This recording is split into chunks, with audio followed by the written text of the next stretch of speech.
우리 성도님들의 각 가정에 하나님께서 함께 하심으로 행복한 가정, 또 평안한 가정 되기를 간절히 소원합니다. 우리는 제7일 안식일 예수재림교회의 성도들입니다. 예수 그리스도의 선교 명령에 따라서 전 세계 200여 나라에 복음을 전하며 땅끝까지 복음화를 위하여 열정으로 선교하는 교회, 그것이 우리 재림교회이죠. 이렇게 세계 복음화를 위하여 나아가는 재림교회가 참 많은 나라에, 그리고 많은 지역에 교회가 세워져 있는데도 불구하고 하나가 될 수 있는 이유, 그것이 무엇일까요? 에베소서 4장 5절에서 주도 한 분이시요 믿음도 하나요 침례도 하나요 라고 기록을 합니다. 우리 교회가 하나가 될 수 있는 것은 우리가 믿는 주, 그분이 한 분이시고 또한 우리가 믿는 바가 같기 때문입니다. 특별히 재림교회에는 우리의 믿는 바를 설명해 주는 주요 교리 28개로 된 기본 교리가 있습니다.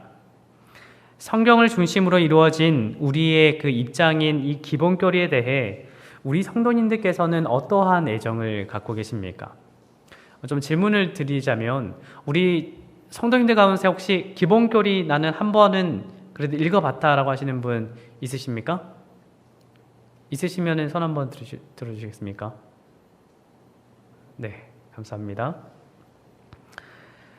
신앙 연수가 10년, 20년, 많게는 50년, 60년이 넘도록 신앙을 하면서 재림교회의 기본 토대가 되는 기본 교리를 한 번이라도 다 읽어보지 않고 공부해보지 않았다면 지금이라도 우리 교회가 가르치고 있는, 그리고 재림교회의 입장을 표명하는 이 재림교회의 기본 교리를 알아보는 것은 정말로 중요하고 또한 필요하다라고 생각을 합니다.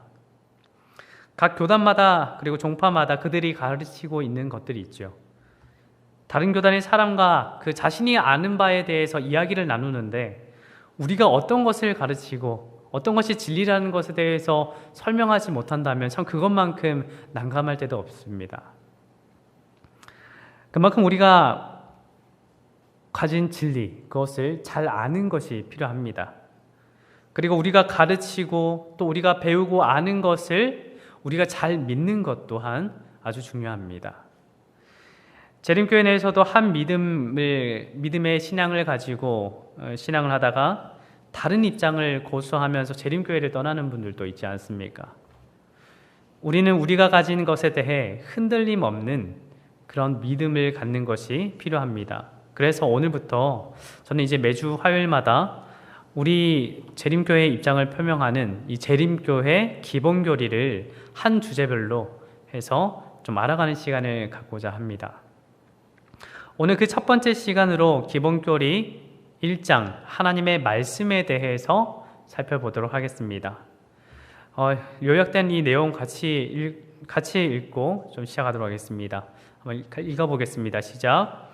성경 곧 구약과 신약은 성령의 감동을 받아 말하고 기록한 하나님의 거룩한 사람들을 통하여 신적인 영감에 의해 주어진 하나님의 기록된 말씀이다.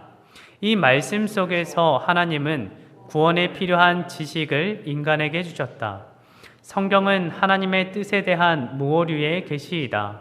성경은 품성의 표준이요 경험의 시금석이며 교리들에 대한 권위 있는 계시자요 역사 속에서 활약하시는 하나님의 행동들에 대한 신뢰할 수 있는 기록이다.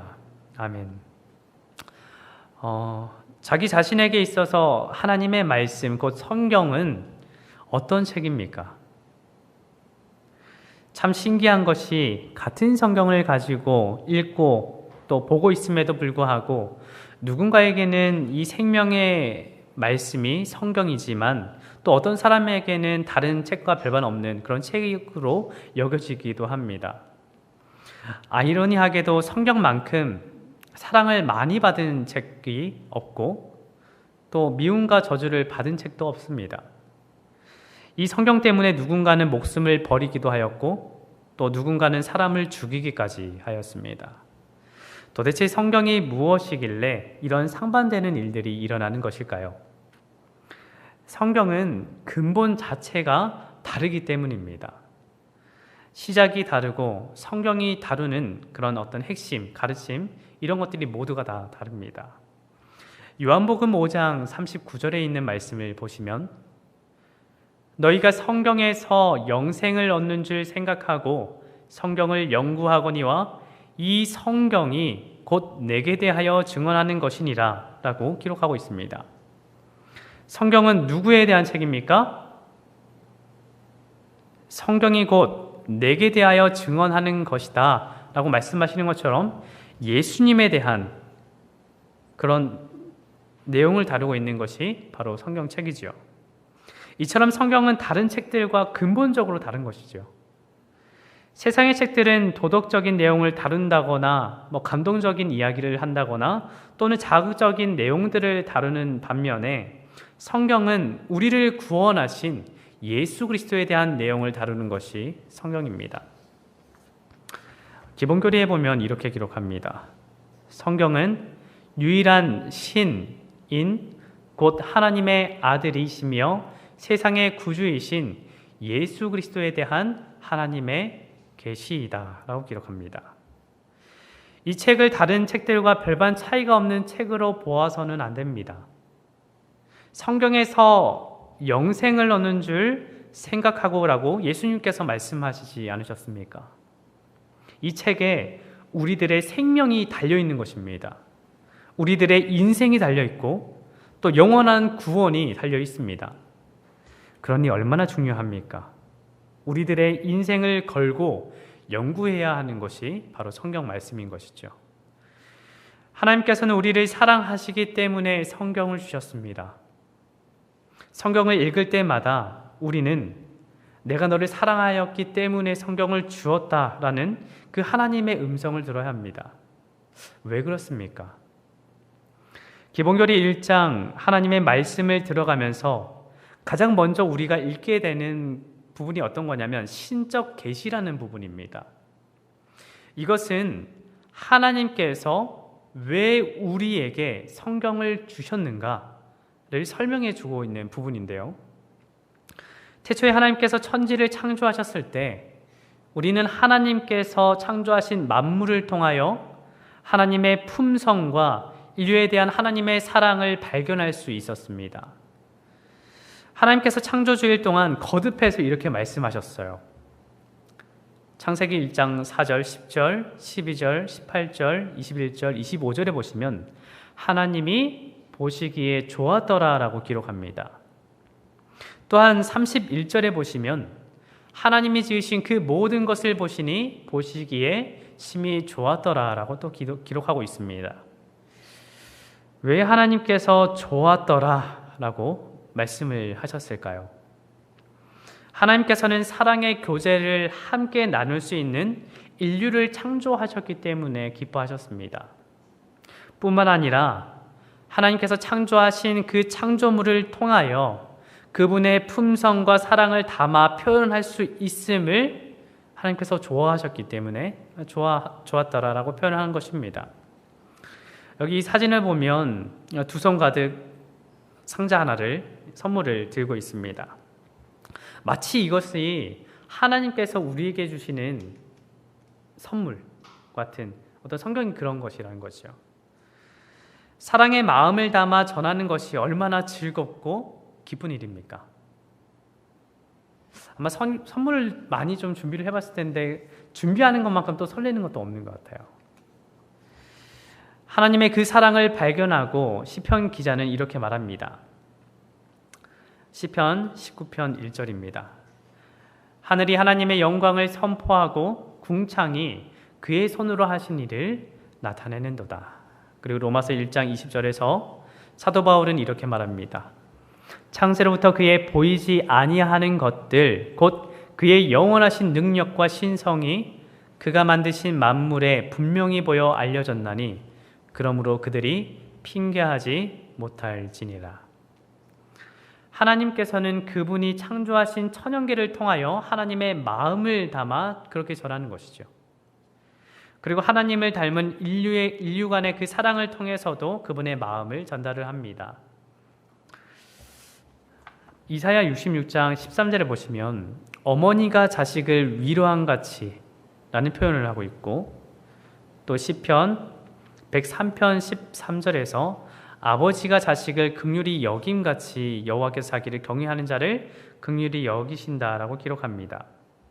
이처럼 하나님께서는 그분이 창조하신 창조물들을 통해, 그리고 하나님을 인류를 통해서 하나님의 사랑을 드러내는 것이죠. 이것을 무엇이라고 말을 하냐면 일반 계시라고 말을 합니다. 일반 계시에 대해서 기본 교리는 이렇게 정의를 내리고 있습니다.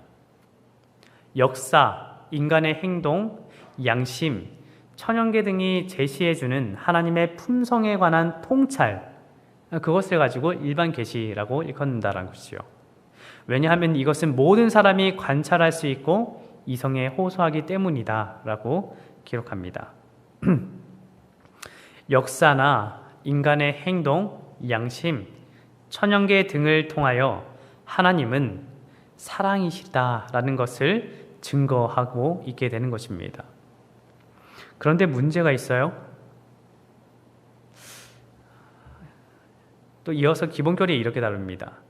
그러나 사랑하시는 창조주를 증거하는 똑같은 햇빛이 땅을 황폐한 사막으로 변하게 해서 굶주림을 가져올 수도 있다. 똑같은 비가 급류로 변해 가족들을 몰살시킬 수도 있다. 똑같이 우뚝 솟은 산도 살라지고 부서지고 무너질 수 있다. 또한 인간관계도 이따금 질투, 시기, 분노에 빠지며 심지어 증오하며 죽이기까지 한다. 하나님께서는 당신이 만드신 그 천연계를 통하여, 그 창조물들을 통하여 하나님의 사랑을 드러내기를 원하셨는데 어떠한 문제로 인하여 그것이 제대로 하나님의 품성을 드러내지 못하게 된 것이죠. 어떠한 이유 때문입니까? 바로 죄 때문입니다. 죄는 하나님의 증거를 해석할 수 있는 우리의 능력을 약화시켜 천연계를 통한 하나님의 자기 계시를 제한한다. 우리가 이 천연계를 통해서만이라도 우리가 하나님의 사랑을 발견하면 참 좋겠는데, 이 죄라는 것이 그 천연계를 통하여 하나님의 사랑을 발견하기 어렵게 만들었죠. 하나님께서는 인류를 사랑하십니다.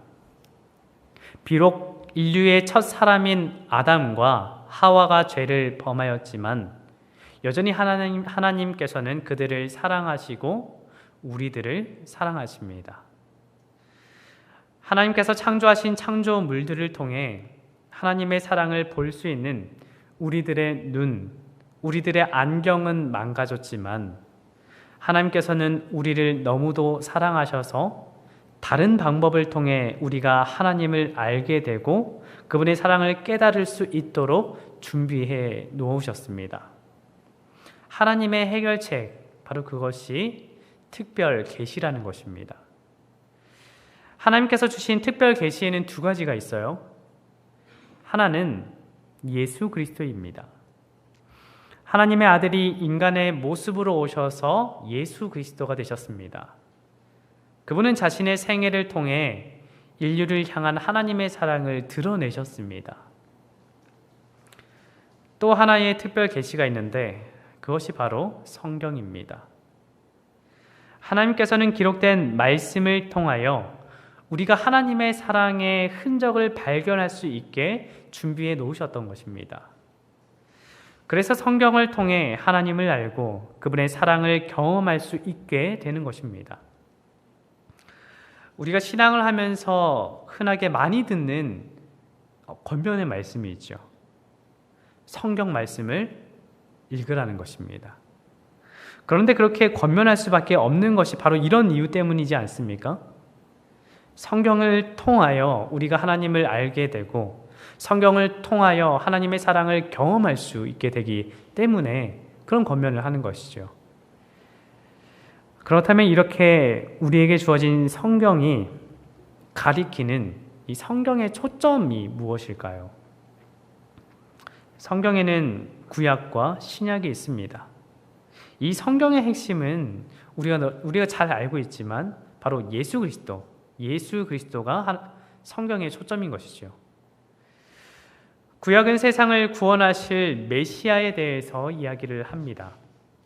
구약의 모든 예언들은 세상을 구원하실 메시아가 너희가 살고 있는 이 세상에 너희를 구원하고 세상을 구원하기 위하여 오실 것이다 라고 우리에게 말해주고 있습니다. 그러기에 하나님의 말씀은 복음이 되는 것이죠. 그래서 구약의 말씀을 잘 읽어야 합니다. 이 사도 바울이 예수님을 경험하고 무엇을 하였습니까? 평생을 읽어왔던 구약 성경에 대해서 깊이 생각해 보았을 것입니다. 구약 성경에 기록된 메시아에 대한 기록들을 찾아보고 구약 성경이 가르치는 분이 예수님과 대조하여 그분이 우리가 정말 기다렸던 메시아이신가에 대한 그 해답을 찾고 자신이 만난 예수님에 대한 더욱 굳건한 믿음을 갖고 또 확신을 할 수 있게 되었습니다. 메시아가 온다라는 것은 정말 놀라운 기별입니다. 이 기별은 과거의 사람뿐만 아니라 오늘을 살아가는 우리들에게도 필요한 말씀입니다. 오늘 우리에게도 성경에 약속된 그 메시아가 필요하기 때문이죠. 구약이 세상을 구원하실 메시아의 오심을 기록한 반면에 신약은 구약 성경에서 예언하고 말하였던 그분이 바로 예수 그리스도라는 사실을 우리에게 말해주는 책이 바로 신약 성경입니다. 예수님께서는 그분의 생애를 통해 우리에게 그분이 메시아이심을 말씀해주고 있습니다. 그런데 그분의 생애 가운데 메시아이심을 가장 명확하게 보여주는 것이 있는데 그것이 바로 십자가입니다. 기본교리에 또 이렇게 내용을 다룹니다. 예수님의 십자가상의 죽으심은 하나님의 품성에 대한 궁극적 계시이다. 십자가는 두 개의 극단, 즉 인간의 측량할 수 없는 사악함과 하나님의 끝없는 사랑을 대비시킴으로써 이와 같은 궁극적인 계시를 가능케 한다라고 기록하죠. 우리의 마음이 예수님을 인정할 수밖에 없는 것은 예수님께서 지신 십자가를 통한 사랑 때문입니다. 십자가가 얼마나 잔인한 사형 집행 도구입니까? 십자가를 통해 인류가 얼마나 잔인한 존재인지, 내가 얼마나 죄인인지를 보여주고 깨닫게 해주는 것입니다. 그러나 그런 와중에 예수님께서 우리에게 보여주셨던 것이 하나님의 품성, 그리고 그분의 사랑이잖아요. 십자가는 탐욕하는 인간의 죄악성을 나타내지만 우리가 그렇게 더러운 자임에도 불구하고 우리를 사랑하신다라는 것을 보여줍니다. 그런 예수님의 사랑, 하나님의 사랑을 보여주는 것이 바로 성경입니다. 그래서 우리가 성경을 연구할 때 이 하나님의 사랑이라는 관점에서 성경을 읽어야 하는 것이죠. 성경에서 하나님의 사랑을 빼고 읽게 된다면 그것은 평범한 글에 지나지 않게 됩니다. 그리고 잘못된 해석들이 나올 수밖에 없게 됩니다. 자, 그럼 이런 성경 과연 누가 기록을 하였을까요? 우리가 어떤 성경책 누가 기록했는 걸 너무나 잘 알죠. 모세오경 누가 기록했습니까? 네, 모세가 기록했죠. 마태복음은요? 마태가 기록했습니다. 로마서는 누가 기록했습니까? 네, 사도 바울이 기록했습니다. 모세나 마태 또한 사도 바울 등 40여 명의 사람들을 통하여 기록된 말씀이 성경이에요. 그러나 그들은 성경의 저자는 아닙니다. 그들은 성경을 기록한 기자에 불과합니다. 디모데후서 3장 16절에서 이렇게 기록합니다. 모든 성경은 하나님의 감동으로 된 것으로 교훈과 책망과 바르게 함과 의로 교육하기에 유익하니. 성경은 하나님의 감동으로 쓰여진 것입니다. 모세가 하나님에 대한 글을 써보자고 쓴 글이 아니에요. 어떤 작가가 우리 하나님을 소개하고자 쓴 글이 성경이 아닙니다. 성경은 어떤 우화나 어떤 전설도 아닙니다. 성경은 하나님께서 쓰신 것입니다. 하나님께서 어떻게 그러면 성경을 쓰셨을까요? 영감을 통해서 기록하였습니다. 그렇다면 그 영감은 무엇일까요? 디모데후서 3장 16절에 보시면 모든 성경은 하나님의 감동으로 된 것이라고 기록을 하는데요. 여기에서 이 감동이라는 단어가 헬라어로 데오프뉴스토스라는 단어입니다.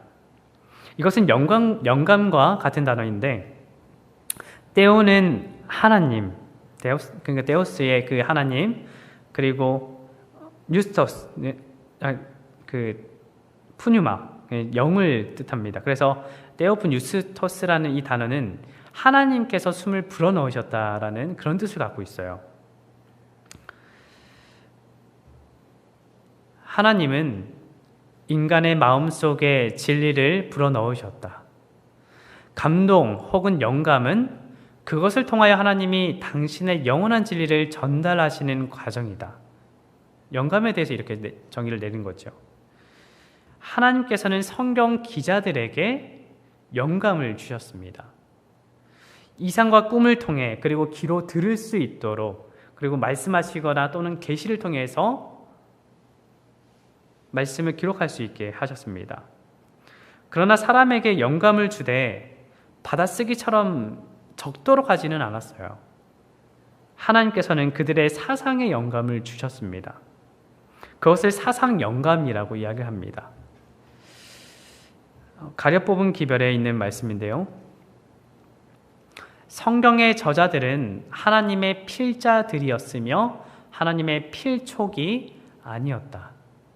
영감은 인간의 언어나 표현 방법에 미치는 것이 아니라 그 인간 자신에게 작용하는 것이며, 그는 성령의 감화로 말미암아 하나님의 사상에 물들게 되는 것이다. 그러나 언어는 개인의 정신적 특징을 지니게 된다. 아무래도 이제 인간의 언어를 표현하기 때문에 그렇겠지요. 거룩한 정신으로 물든다. 거룩한 정신과 의지가 인간의 정신과 의지에 혼합되어 인간의 말들이 하나님의 말씀이 된 것이다. 또한 고린도전서 14장 32절에 보시면 예언하는 자들의 영은 예언하는 자들에게 제재를 받는다라고 기록을 하고 있습니다. 진정한 영감은 그 선지자의 개성이나 성실성을 배제하지 않고 인정해 주면서 그 사람의 말투, 그 사람의 어떤 기록하는 방식으로 기록하게 한 것입니다. 그래서 참 신기한 것은 마태복음을 읽을 때와 누가복음을 읽을 때 느낌이 좀 달라요. 성경은 역사책이 아니지만 많은 역사들을 다루고 있습니다. 하나님께서는 성경에 왜 역사적인 면을 그렇게 많이 기록한 것일까요? 왜 굳이 이스라엘의 역사를 기록한 것일까요? 왜 인간의 그 진상들을 적나라하게 기록해 둔 것일까요? 살다 보면 참 지우고 싶은 일들이 참 많이 있습니다. 그런데 지우고 싶은 일을 누군가 기록한다면 어떨 것 같습니까? 저는 좀 두려운 게 좀 있어요. 제가 평상시에 하는 어떤 모습들을 누군가 하나님께서 그것을 그대로 혹시 다 기록하면 어떨까? 누군가에게 그걸 보여주면 어떨까? 그게 참 두려운데 성경은 사실 그 모든 것들을 다 적나라하게 기록했잖아요. 어떻게든 그 기록된 내용을 수거해서 태워버리고 싶지 않겠습니까? 이스라엘 역사 중에는 참 부끄러운 역사가 많이 있습니다. 그럼에도 불구하고 하나님께서는 그 역사적인 면들이 좋은 면이든 나쁜 면이든지 기록하게 하셨습니다. 하나님께서는 성경에 인류의 성공과 또한 실패, 약점과 또한 장점, 죄의 모습까지도 기록해 두셨습니다. 로마서 15장 4절에서 사도 바울이 이렇게 말합니다. 무엇이든지 전에 기록된 바는 우리의 교훈을 위하여 기록된 것이니 우리로 하여금 인내로 또는 성경의 위로로 소망을 가지게 함이니라. 하나님께서는 성경을 읽는 모든 백성 그리고 오늘날을 살아가는 우리들에게 교훈을 주시기 위하여 그 모든 여러 방면들을 다 이렇게 기록해 두신 것이죠. 또한 고린도전서 10장 11절에서 그들에게 일어난 이런 일은 본보기가 되고 또한 말세를 만난 우리를 깨우치기 위하여 기록되었느니라 라고 기록합니다. 말세를 위한 경계로 주어졌다라는 것이죠.